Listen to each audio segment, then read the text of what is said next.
447 বলছে Ram is twice as old as Sohan but twice younger than Rohan. Ravi is the half the age of Sohan but twice the age of Rohit. Who is the oldest?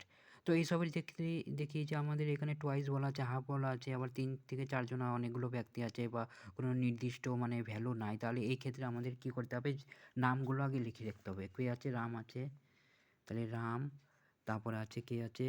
সোহান, তারপরে আছে আম, রোহান, রোহান, তারপরে আছে রবি, তারপরে আছে ওর নাম কি রোহিত। বলছে Ram is twice as old as Sohan, তার মানে হচ্ছে রাম টোয়াইস সোহানের থেকে।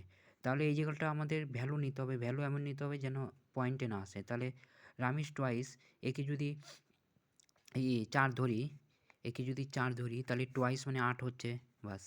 তারপরে বলছে বাট টোয়াইস ইয়ঙ্গার দেন রোহন। আচ্ছা, এ মানে রোহন থেকে ছোট, রোহন বড় হবে। বলছে ইয়ং 2 গুণ ছোট, তাহলে 2 গুণ বড় রোহন হবে। তাহলে 8-এর 2 গুণ কত হচ্ছে? রোহন 16 বছর হয়ে গেল। তারপরে বলছে Ravi is half age of Sohan, half age of Sohan মানে হাফ এজ মানে রবির এজ কম হয়ে যাবে, তার মানে রবির সোহনের হাফ মানে 2 হয়ে যাচ্ছে।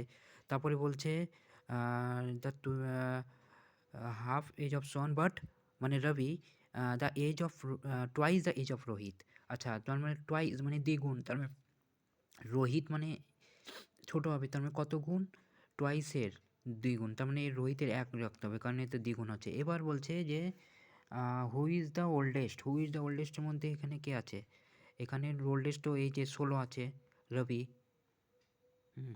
তাহলে ওল্ডেস্ট হবে এখানটায় ওল্ডেস্ট সি রোহন, না এখানে ওল্ডেস্ট রোহন।